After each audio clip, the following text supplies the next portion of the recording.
You have greatness within you.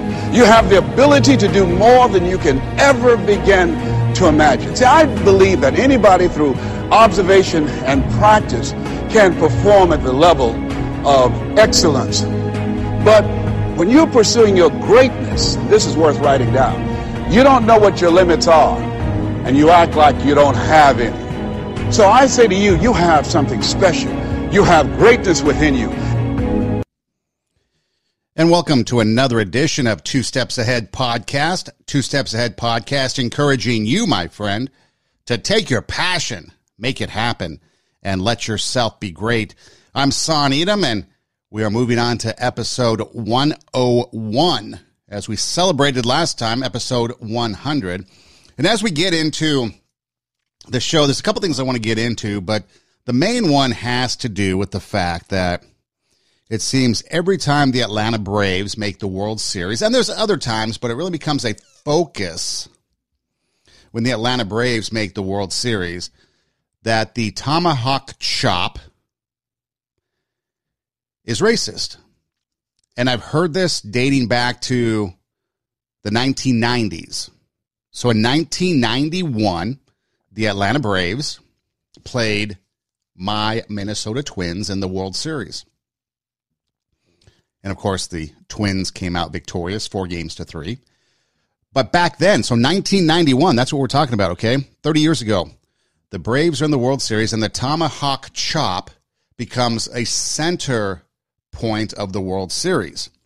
And so I want to start off with this clip from 1991 when the Braves and the Twins met in the World Series. It was a part of the, I believe it was CBS at the time. Pat O'Brien was the sports commentator. Also in this clip is Fay Vincent, the Major League Baseball commissioner at the time.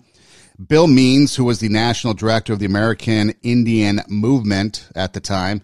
And then a Braves executive. And I think the clip tells you who the Braves executive is. So let me start by playing the clip, and then we'll get into what I want to talk about regarding the Tomahawk Chop, the Atlanta Braves, and this idea that is this a racist thing. On a serious note, the World Series has drawn a crowd outside the Metrodome. This is a coalition organized by the Twin Cities-based American Indian Movement and includes a number of civil rights activists who have come to demonstrate against what they call a stereotypic and warlike depiction of Native Americans, especially when it comes to fans, they say, who don war paint and Indian headdress and perform the now famous Tomahawk Chop. If the black athletes, these great men who we know are the best of the best coming to our town here, if they were to see cartoons of Sambo or Amos and Andy between innings being shown on the big screen, they would be outraged. I think anytime there's a significant group of Americans who are concerned about something in baseball, we have to respond, and we will. Owner Ted Turner declined to comment, but club president Stan Kasten had this to say earlier. All of us in the organization, on the field and off the field, have worked all our adult lives to get here. And we're going to focus only on that for the rest of the series. And then when the series is over, we can sit down and address any issue with whatever seriousness it deserves. But as a human being, do you understand their point anyway? Like all other questions on the subject, we're going to hold off any discussion until after the series is over. Right now, we're just going to concentrate on baseball for the rest of the week. The best way to take care of the Chop is 4 straight for the Minnesota Twins. So we're not above cheering our own team on, but we do it in a respectful manner. Well, it took 7 games for the Twins to win, but again, that's 1991.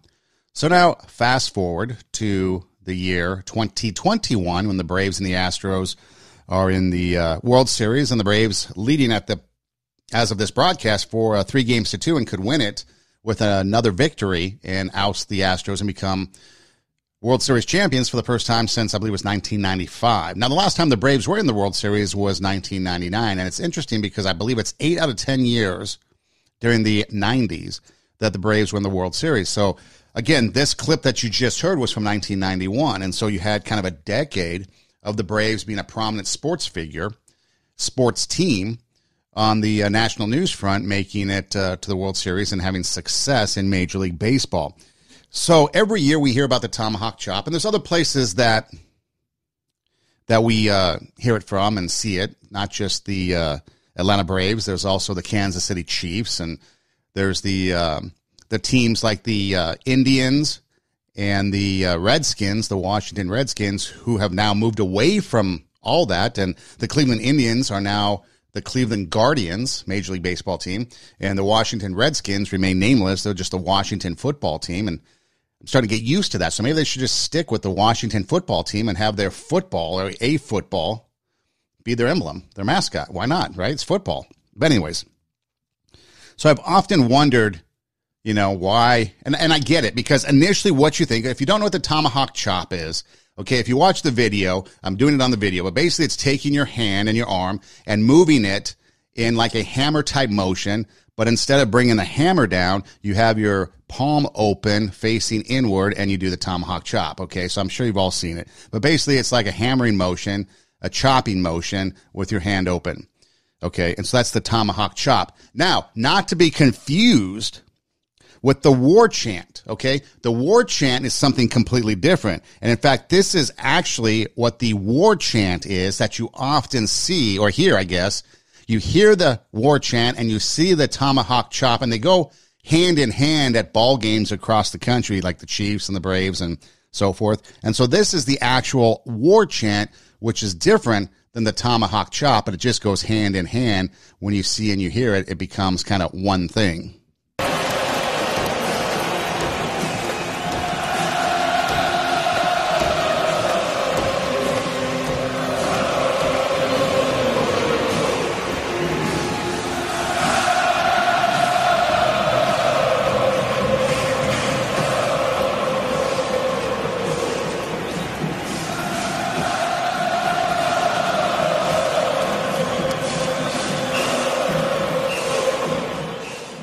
Okay, so you got the war chant, and you've got the Tomahawk Chop, and a lot of people call it racist, call it any number of things.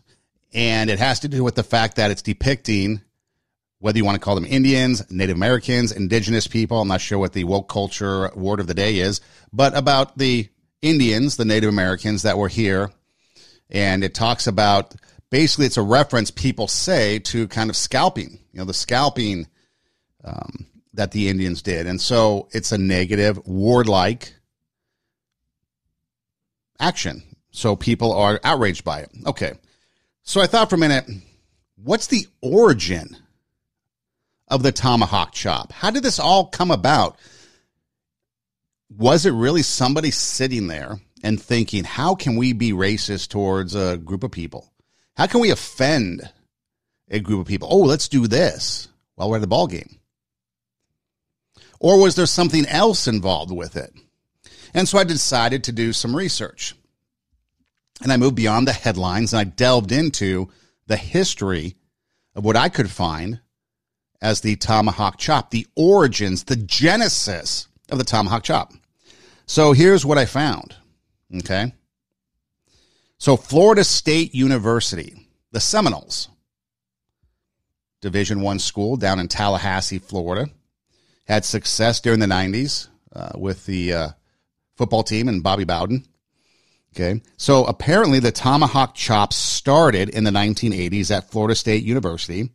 And basically, as the research goes, it stems from a motion that was done by the marching band while they were marching in what they call the chief step style of march, which consists of a 90-degree poppy step accompanied by a swinging arm motion from their side to the center of their stomach. So apparently this motion would be kind of like a chopping motion, but it would be side to side from the side of their leg to the center of their belly button. And then their hands were positioned in such a manner where like their fists or their fingers were kind of curled under.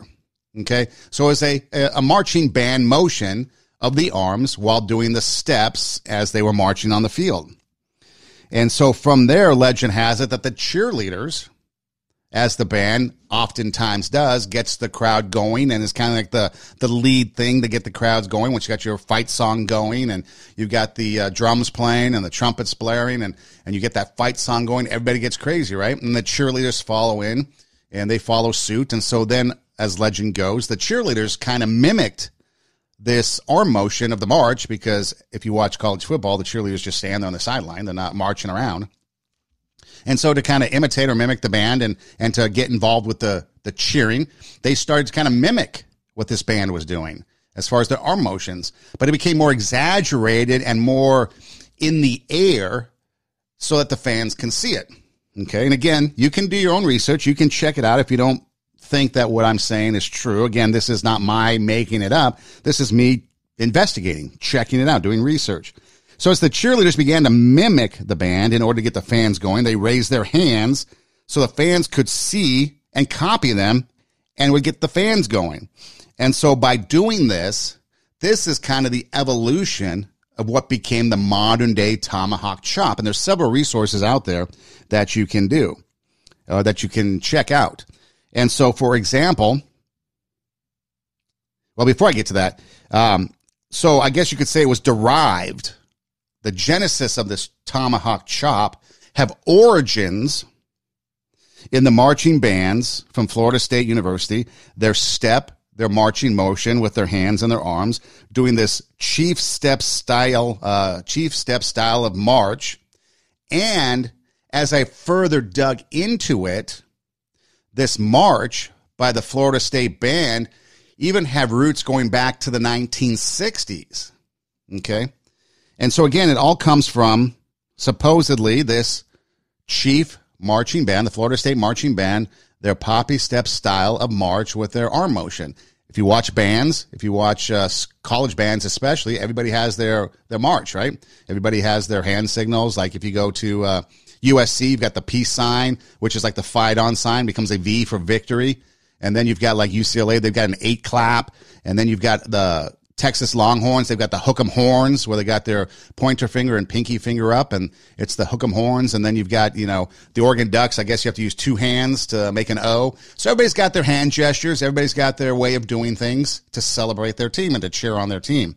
And so as I dug into it more, I found out that, one former Florida State University president, Dale Lick, he reflected on the Tomahawk Chop in a column from the USA Today in 1993. And he basically said, some traditions we cannot control. For instance, in the early 1980s, when our band, the Marching Chiefs, began the now famous arm motion while singing the war chant, who knew that a few years later that gesture would be picked up by other teams' fans and named the Tomahawk Chop? It's a term we did not choose and officially do not use. So again, here in 1993, a former school president acknowledges the fact that the band was using this, but they didn't call it Tomahawk Chop. They just used this motion in their marching band's march. So again, if that's the case, then why is it really racist? Is it really something negative towards a group of people? Now, we'll get into that in a little bit as far as the meat of the conversation goes. But so Florida State is where it started. So now this president guy is not sure how it spreads out to other teams, right? Well, let's check. Let's investigate. Let's find out how a team like the Atlanta Braves adopted the Tomahawk Chop and the war chant. Now, another question that you have to ask yourself, I guess, which could be a topic of conversation for another time, is the war chant. Is that something that is racist? Is it something that is offensive? So again, there's multiple things, and as I've always said, you have to look at things from different angles. There's not always one answer, not one size fits all. But right now, let's just focus on the Tomahawk Chop.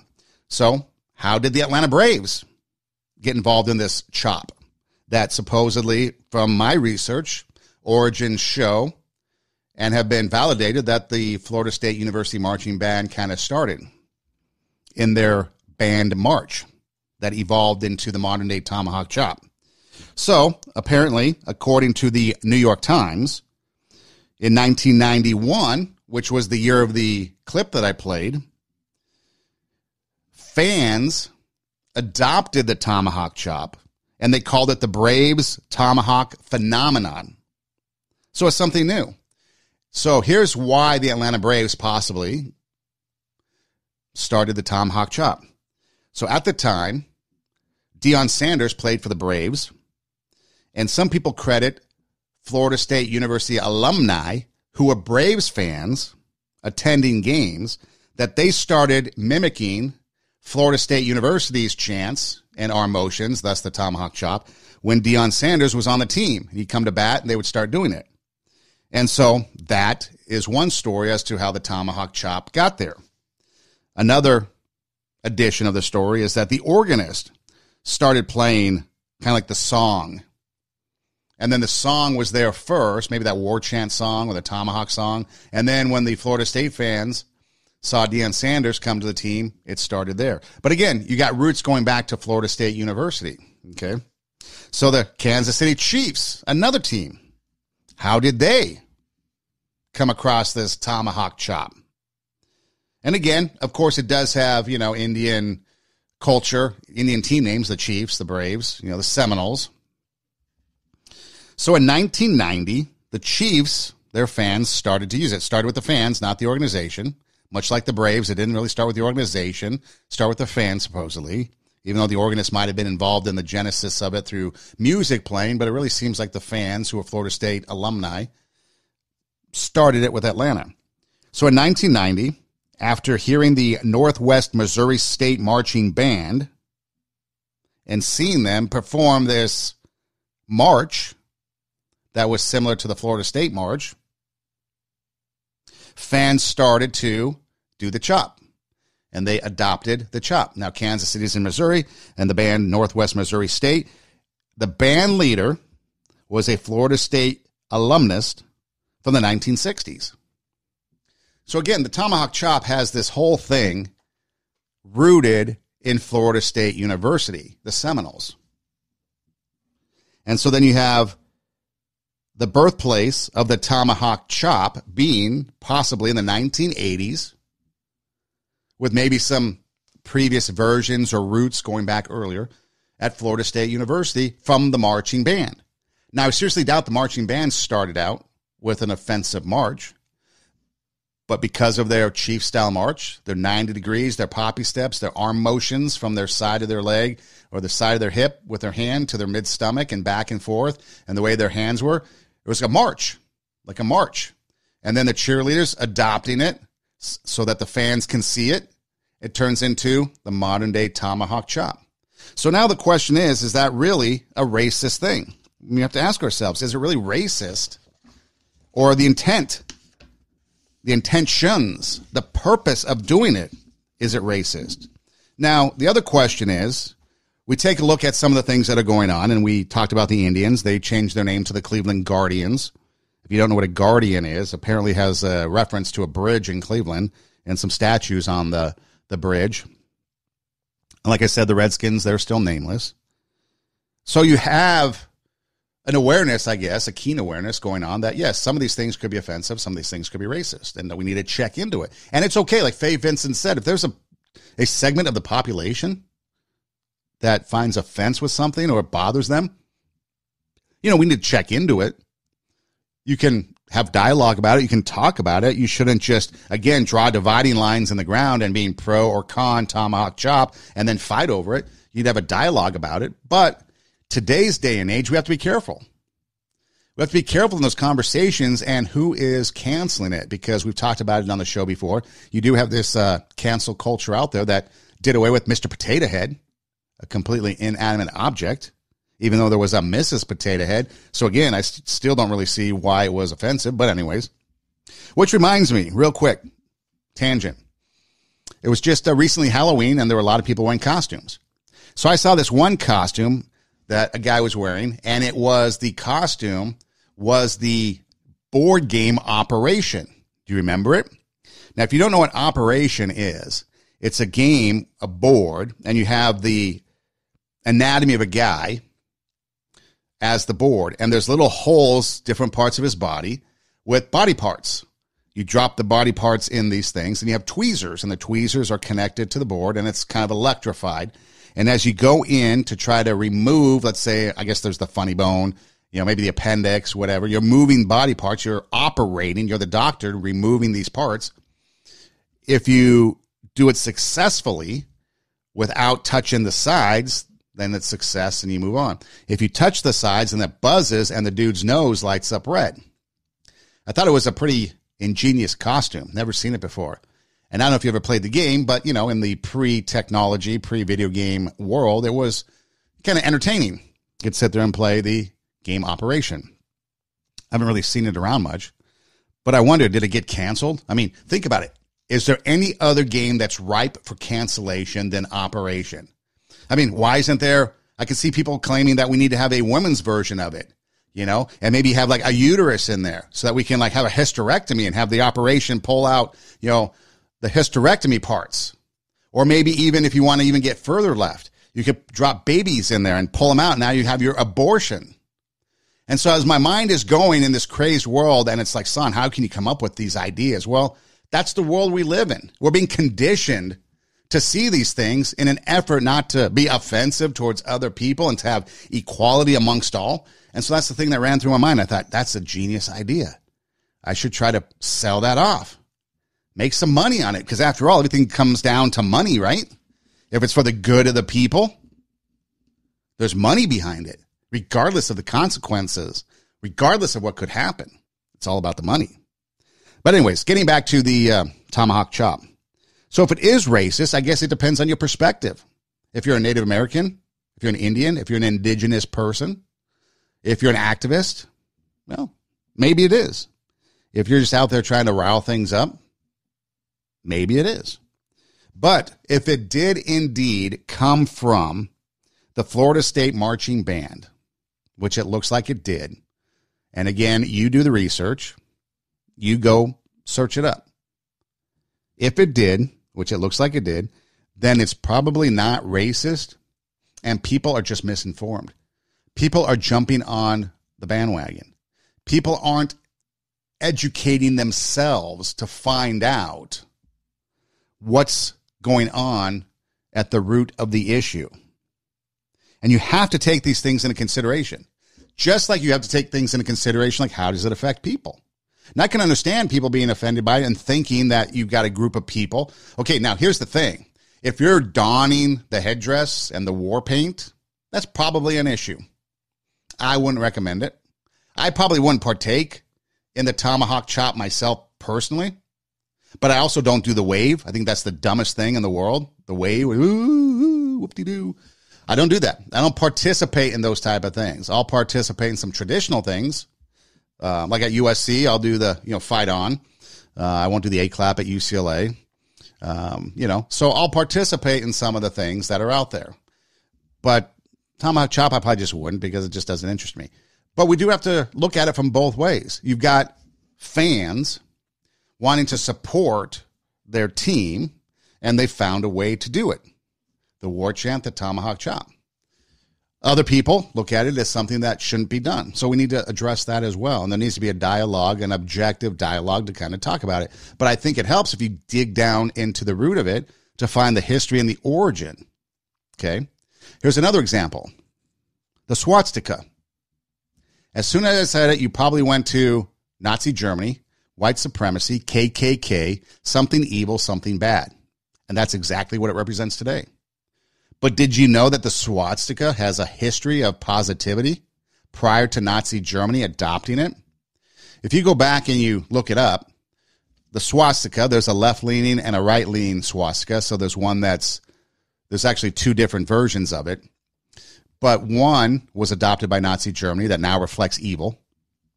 But prior to it, there were good things that the swastika represented. You had Indian religion, you had Hindu, you had Buddha, you had, I think there's a couple other Eastern style religions that adopt the swastika as something positive, representing good things, positive things. And so people would adopt the swastika. In 1920, so here's an example. Here's the point that I'm trying to get. So you had, before it became evil, it was something that people recognized as good. People recognized as something spiritual, peace, good life, stuff like that. Okay.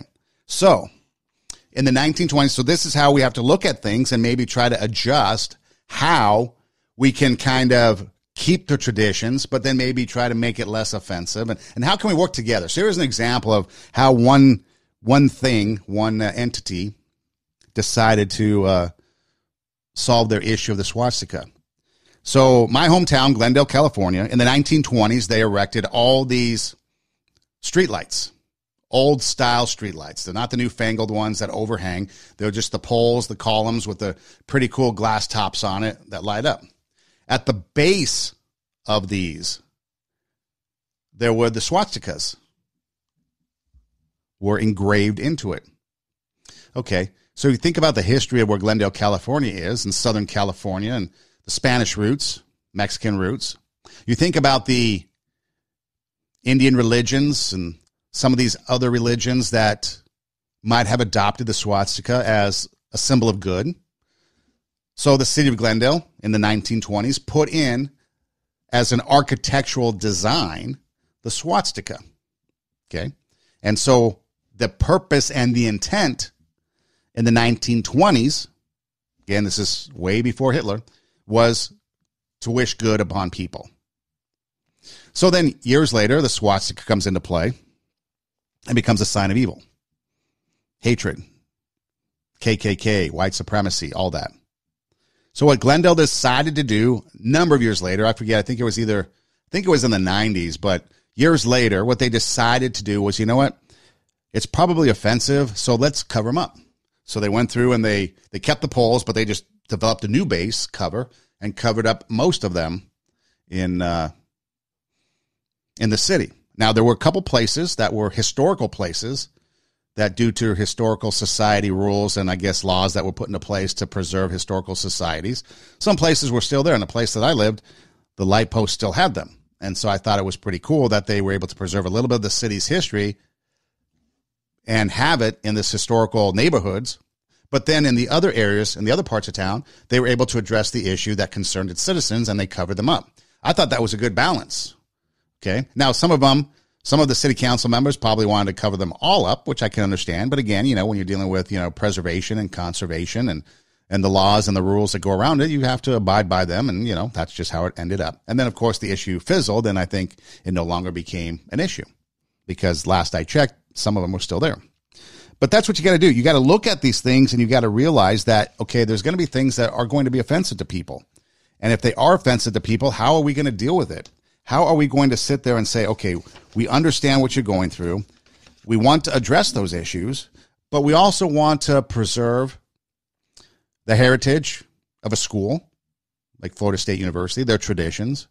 And was the intent really there to be racist? Was the intent really there to be evil? Was the intent really there to depict somebody in a negative way?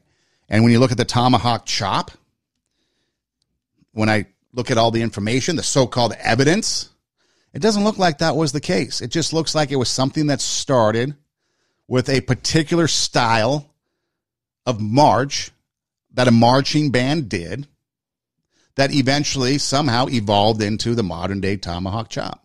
So when people say it's racist, I don't know. Is it really? Because the intent's not there. And I don't believe the people in Atlanta during the World Series or any other times, or the Chiefs, or even the Seminoles, their fans, when they do it, I don't think their intent is to be racist. I don't think their intent is like people that fly the swastika flag now. Yeah, their intent now is to be racist and to have evil and hatred and make a statement against somebody, to discriminate against somebody. Absolutely. But with this, I just don't see it.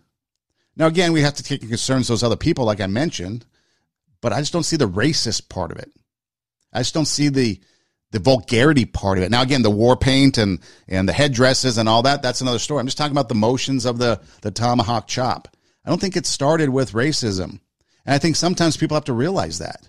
Some people have to realize that, you know what, it started at a college campus through a marching band, and then it just kind of evolved from there. So, yes, it might seem like something, but you know what, it's probably not. And so maybe it's just a non-issue. And maybe people just have to realize that, just have to understand that, and come to terms with the fact that what people do isn't always nefarious. People do things, it's not always nefarious. When was the last time you got into a traffic accident? Did you do it on purpose? Probably not. Did you intend to mow someone down and run into their car? Chances are probably not. Thus the term accident. But yet then there's blame and everything that goes around, but your intent wasn't there. I mean, intent is a huge thing in the court of law. What was the intent behind this? So the intent behind the Tomahawk Chop, I don't believe, from doing the research and from comparing notes with what I found online through documents at Florida State University, through newspaper articles, through academic studies that people did on it, campus newspaper reports. It doesn't seem like this thing was intended for racist use. It just seems like it was something that kind of evolved over the ages and was adopted by teams due to circumstances. Florida State, you have Deion Sanders playing for the Braves, a Florida State alumni that notice that you have an alumnus on the team, so then they take the traditions from the college and they bring it to the pro team, and it evolves from there. Other instances, such as name changes, could be appropriate, something to look after. But I think like Faye Vincent said in the early clip when we just started the show, that anytime there's something that is affecting a big group of people, we need to look at it. We need to have the conversation. But I think the conversation needs to be honest. I think the conversation has to be political free or politics free. And you have to have an understanding that, your side just might not be the side, I don't want to say wins, but might not be the side that gets accepted. I don't know. Something to ponder, something to think about. The other thing I wanted to talk about that has kind of hit the mainstream is the fact that Colin Kaepernick has come out and I guess he's now doing documentaries or something like that on Netflix. And I guess the big thing is that he's comparing the NFL Combine to slavery. Now, if you don't know what the NFL Combine is, basically all the people that want to be drafted in the NFL go to this basically tryout / workout. And every aspect of the athlete is measured, from speed to strength to their size, even their intellect, their athletic ability. I mean, they time how fast they can run, how much they can lift, how far the quarterback can throw the ball, all that stuff. I mean, every little thing is measured because potentially teams are going to be investing millions of dollars into this player. And they want to make sure that if they're going to draft this player and choose them to be on their team, and the player accepts that offer, then you're making a good investment. Oftentimes you see, in fact, if you follow college baseball, there was Kumar Rocker of the Vanderbilt Commodores was a phenomenal pitcher for Vanderbilt. And they expected him to go high in the most recent Major League Baseball draft, top 10. And in fact, he did. He got drafted by the New York Mets in the top 10. But then the Mets decided that because I guess Rocker didn't go to any of these pre-draft workouts for baseball. It's a little different than the football, NFL. But he didn't do any pre-draft workouts. His agent kind of kept him out of the limelight from those pre-draft workouts. Well, when the Mets drafted him, now they were able to go in and kind of look at him and kind of run him through the tests and the rigors to make sure his health was good, his arm strength was there. He still had the velocity and things like that to pitch. And it turned out they decided that there were some deficiencies and they did not offer him a contract. Okay. So again, when teams are investing millions of dollars into somebody, just like you would any other business, if you're investing into something, if you're a radio station and you're investing into some automation software, you want to make sure it's what is for you. If you're going to work for a company, you have automation systems for your manufacturing factory. You want to make sure those things are operating the best and fit your needs the most. So anytime you invest in something, you're going to check it out. So NFL players, they've got a combine. Well, apparently to Colin Kaepernick, the NFL Combine is compared to slavery. And so this is a little clip that's circling around, I guess, the internet as to why or what he says about this whole thing. What they don't want you to understand is what's being established is a power dynamic.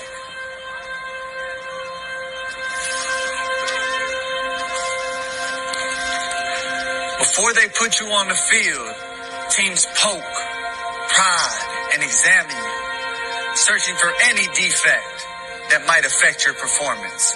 No boundary respected, no dignity left intact.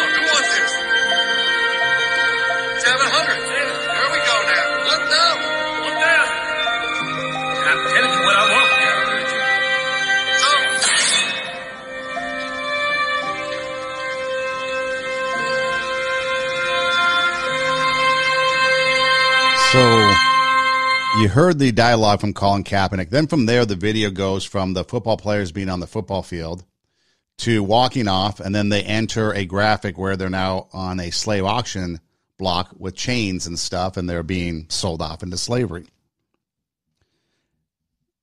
Well, I think most people, because again, I did a lot of reading on it. I don't care to watch for it, the documentary, but I did a lot of reading and a lot of responses to what he had to say. And it's interesting because the thing that I got from it is that all athletes, okay, he's focusing on the black athlete, but all athletes go through the NFL Combine. Now, there might be a time like in baseball where Kumar Rocker's agent kept him out from the Major League Baseball draft workouts, but most people have to go through those, regardless of skin color. So why is it slavery? Why is he just focusing on the black athlete? So I think his point is off a little bit. The other thing, too, is that these athletes are about to make millions of dollars. They're about to get endorsement deals for possibly millions more. Fans are going to go to the fan shop and spend hundreds of dollars on their jerseys and wear the names of these players on their backs. Athletes do get special treatment. We know that. But most importantly, it's a choice. These football players have a choice as to whether or not they want to go through the combine process. They have a choice as to whether or not they want to sign with a team that offers them a contract. They have a choice as to whether or not they want to play football or go do something else. See, they have a choice. And I don't think slaves had a choice. So I think he misses the mark there. And so what is it that he's trying to get at? I mean, I think about, Carl Nassib, plays for the Raiders. I guess he's the first openly gay football player. So is the Combine anti-LGBT? See, where do you draw the line with all this that's going on? Because you can't just make an accusation in one small sector of the league and claim something, unless, of course, you're just trying to make headlines and stay relevant.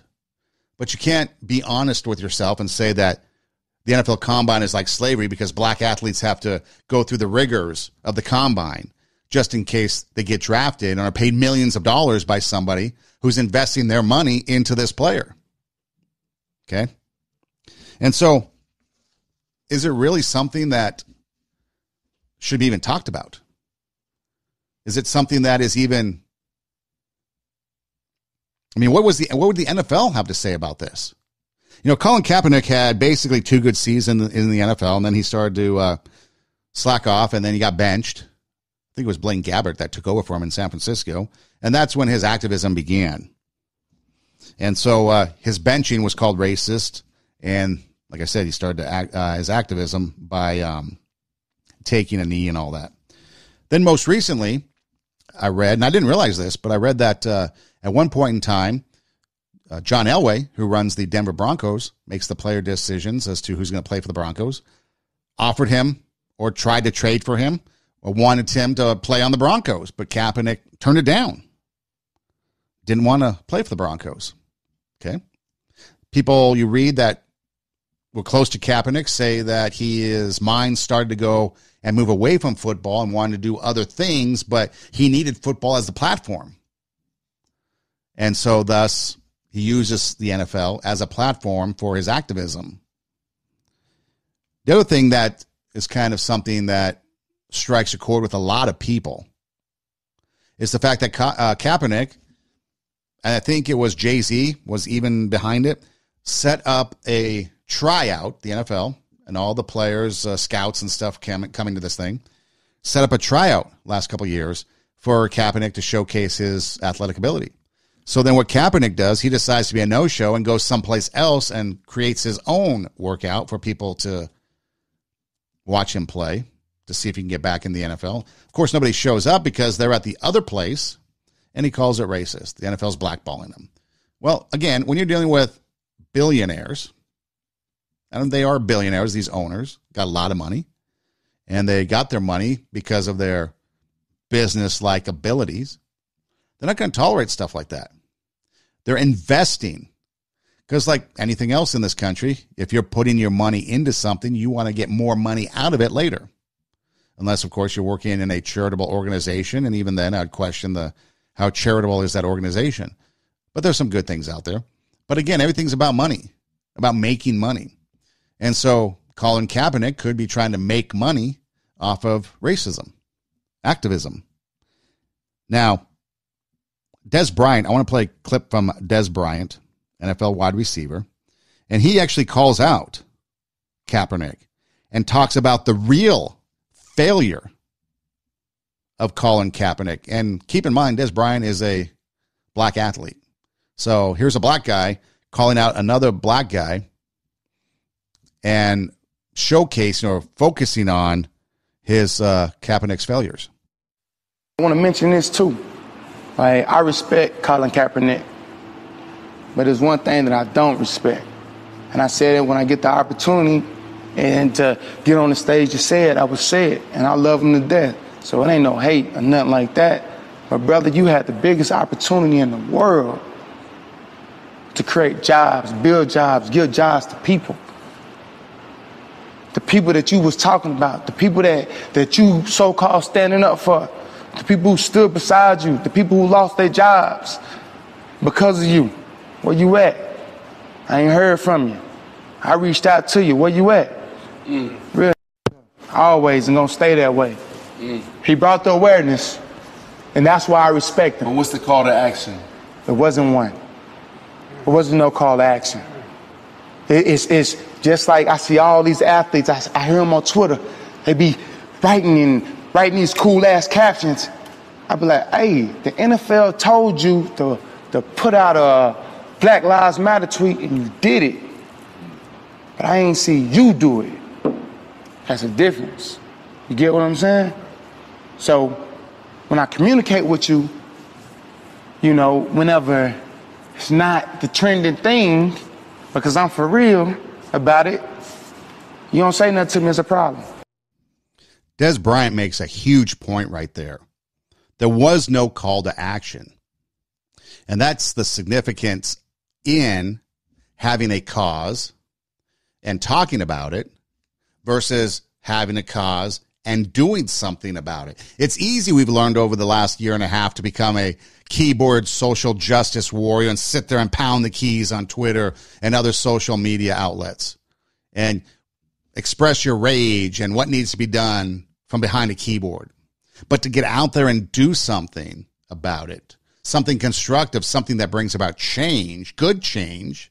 So in this case, if you think the NFL is something that represents slavery, well, you're going to do a documentary about it and just kind of make it so that everybody then is riled up about it, that you enrage the NFL and the owners and the commissioner's office.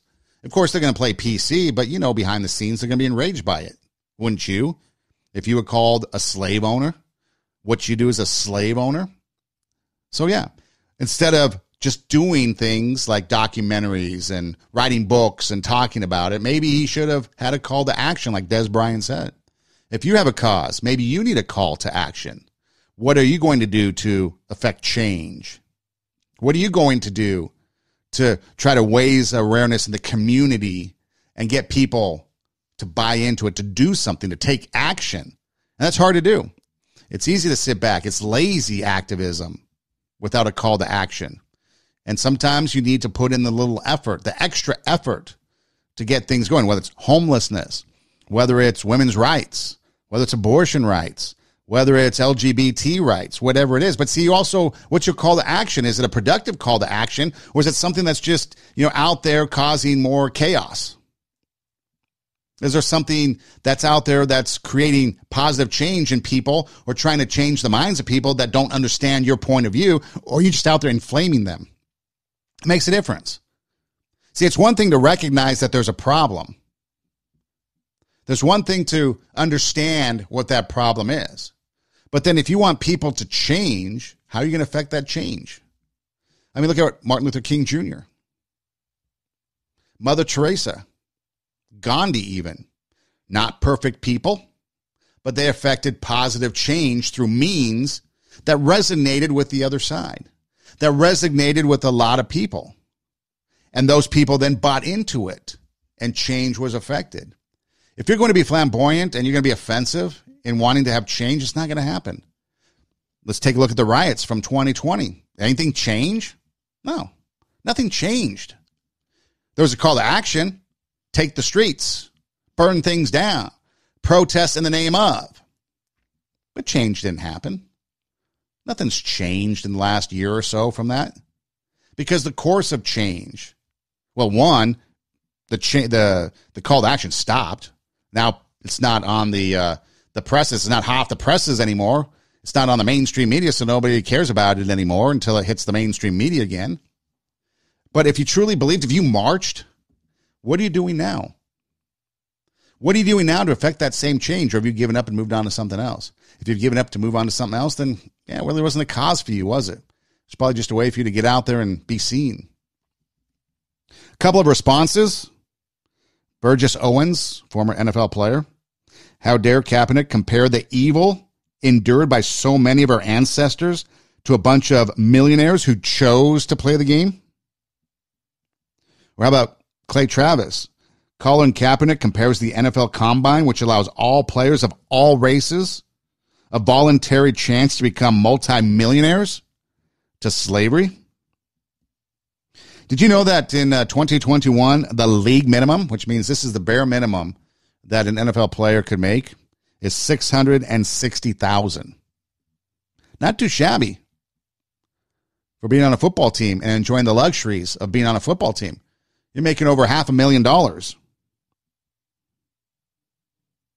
And apparently there are 41 players. How many? 56 players roughly on a team. What, 30, 32 teams? You do the math. And only 41 are making the bare minimum. There's a lot of players making a lot of money. Would you go through a combine-style tryout voluntarily? If you had the option or the opportunity to make millions, I think we would. I mean, how many of you have to go through a drug screening? How many of you have to go through a health screening just to get a job that pays an hourly wage? It's the same thing. People compare vaccinations, polio and measles and stuff like that, to the current one and say, oh, it's just the same thing. Well, this combine is no different than other things we have to do for pre-employment screenings. The only difference is the people that are paying the NFL players are ones that stand to lose millions of dollars, and the ones going through it stand to make millions of dollars, plus endorsements, plus fame, plus putting your name out there, plus a coddled lifestyle. So where do we go from here? Again, everything has become a political agenda, political ideology. We have to remove that. We have to take that out. Because if we take that out, then we can look at things a little different. Did you check out the origins of the Tomahawk Chop before you chose a side? Do we need to look at how a business such as the NFL does something? The other thing that Des Bryant mentioned in there, he mentioned, did you catch it? That the NFL told you to put out a tweet for Black Lives Matter. So how many of these athletes, like he said, how many of these athletes actually really cared? Maybe you saw stuff on social media from them, but did the NFL tell them to do that? And if so, does that taint the message, being forced to do something?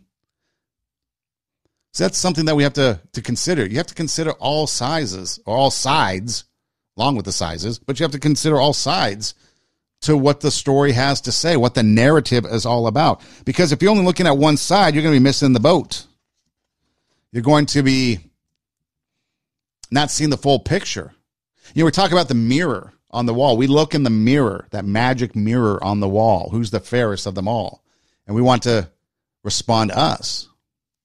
But the information that we're getting from that mirror, is it the correct information? Is it true information? Is it truthful? Or has it been fogged over, steamed over by someone else's breath of lies, someone else's breath of conspiracy towards you? And so then when you look in the mirror, you see all these things, and you don't have a true sense of the reflection that you see. And that's what we need to do. We need to look at things in a fashion where do we really get the true sense for what we're looking at? The true sense for what it is that we are going to be doing. Because, a call to action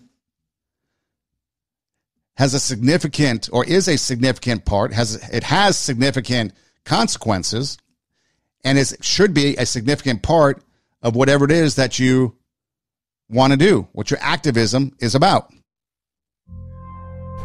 You have some good ideas, do you? But you can't execute. You want to know what those ideas are worth? When you don't execute on them, they're worth nothing. Ideas by themselves have zero value unless they can be brought to life. You actually make things happen. But don't let these ideas just wander aimlessly around in your head. Get them out. Bring them to life. Put them into the world. Run with them. Get some friends and family or partners. Someone to help you. Don't let that idea die inside your head. No more waiting, no more putting it off or waiting for the right time or the right people or the right alignment of things in the world. No more of that. No more excuses. Just execution. See, if you have an idea and you don't bring it out, it's just going to die. Ideas equal zero. Unless you put them into play. Now, you might have an idea, and you might put that idea out there, and the idea goes nowhere. But at least you put it out there and gave it a chance. You put an idea out there, and maybe it takes off. So if you really were for social justice reform, did you put an idea out there, or was your idea just to go march with everybody else? If your idea is that the NFL needs to treat its players differently, did you put an idea out there as how that could be changed, or are you just fanning the flames? Oh, my idea is to do a documentary that's going to piss everybody off. Because people in the NFL are.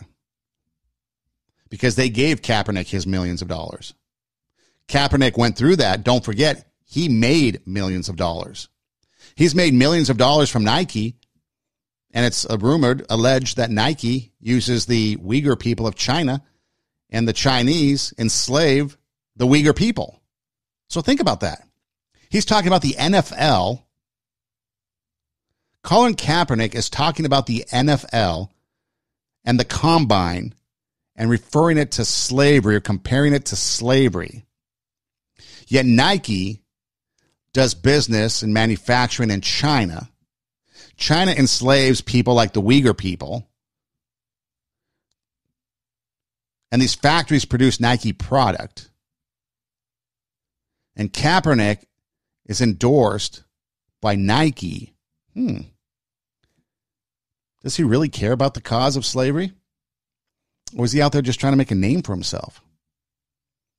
So that's something that we have to look at. And it's a hard discussion for some people to have because they just want to defend Kaepernick, say, oh, he's right, because it serves a political agenda. You got to take it out. Just like the Tomahawk Chop.